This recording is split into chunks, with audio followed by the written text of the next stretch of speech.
Good morning friends, welcome back to cubicle talks with अविक।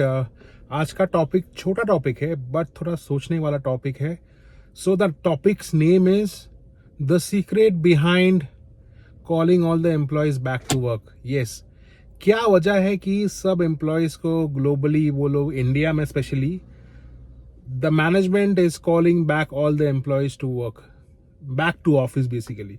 सो इसमें थोड़ा अगर चर्चा करेंगे, कोविड टाइम में हम लोग कभी सोचे भी नहीं थे कि ऐसा एनवायरनमेंट में भी काम हो सकता है in terms of working from home, and सब कुछ एफिशिएंटली काम हो रहा था। मतलब there was nothing, no complaints from the management, nothing, सब कुछ अच्छी तरीके से हो रहा था। बट अचानक से अभी क्या हो गया कि the employees are being called at office.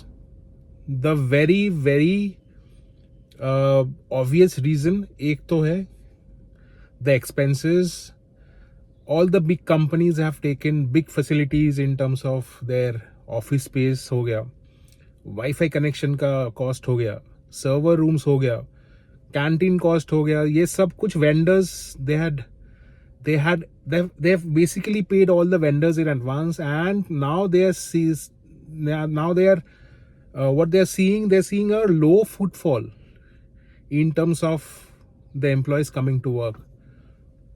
बीच में क्या बोले थे, बीच में बहुत ये लोग होशियारी करके बोले थे कि नहीं, we will not force anyone to work from office, जिसको ऑफिस आना है आ जाओ। ऑब्वियसली ये सुन के बहुत सारे एम्प्लॉयज ने they had relocated to tier 2 cities. For example, अगर किसी का ऑफिस का काम बैंगलोर में है, they were moving to Agra, they were moving to tier 2 cities like near to like Rohtak and all these things. But abhi kya ho gaya, now the management is trying to call them back to office, and they are giving an ultimatum to them that if you don't report to office, your variable pay will be deducted. मुझे एक चीज समझ में नहीं आ रहा है, variable pay के साथ ये ऑफिस आने का चक्कर क्या है। To be very honest, in my 16-17 years of experience, I have never had this issue of the variable pay being deducted just because the employees are not coming to office. The variable pay is directly proportional to the productivity of the employee, the hard work of the employee, the diligence, the quality and all these things, but never the location. तो इसका अंदर का बात क्या है? इसका अंदर का बात बहुत एक निश पॉइंट है जो लोगों ने आज तक ये पकड़ नहीं पा रहा है। इसका साइड हो गया financial side. Companies are downsizing to the greatest extent nowadays due to recession भी बोल दो, कुछ भी बोल दो, नया they are after cost cutting like anything. Okay, so इसलिए the company, this is the part of the strategy that you should call the employees back to work, and if they don't come, give them this terms and condition that if you don't come to office, your variable pay will be cut.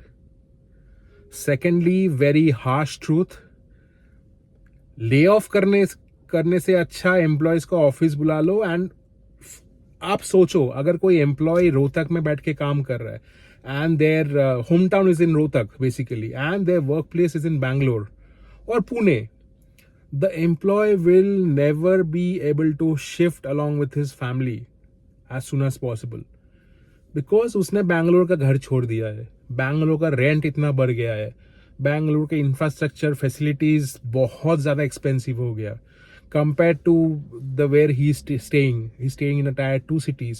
उसका इतना कुछ savings हो रहा है, उसका बच्चे का school भी भर्ती करवा दिया, सब कुछ सेटल डाउन है। तो अभी अगर किसी को आप बोलोगे कि ये सब छोड़ छाड़ के तुम टायर 1 सिटी में शिफ्ट हो जाओ, it is next to impossible. Basically, to be very honest, the companies are, the higher management are strategizing this kind of move to call back the employees to office because they want to indirectly lay off, or they want to indirectly reduce the cost, the headcount. So अगर किसी को office बुला के अगर आप headcount कम कर पा रहे हो, because the employees are resigning themselves, so why to do the layoffs? तो ये बहुत एक clever move है. This is a very much, I would say this is a very clever move from the management in terms of asking the employees to come back to office so that they decline the offer of coming back to office and they resign instead. So ये एक छोटा सा point था. I wanted to make sure that you know this reaches to everyone, because logic है ही नहीं. Variable pay के साथ employees coming back to work, इसका कोई यू नो लॉजिक नहीं है. प्लस ले ऑफ के साथ इसका क्या संबंध है, मैं यहाँ पे अच्छी तरीके से समझने का कोशिश किया. फिर जाके मैं I just let you know what is the reason behind all this clever moves from the management. So video को अच्छा लगे तो please like and subscribe करना, and I'll see you soon in the next video.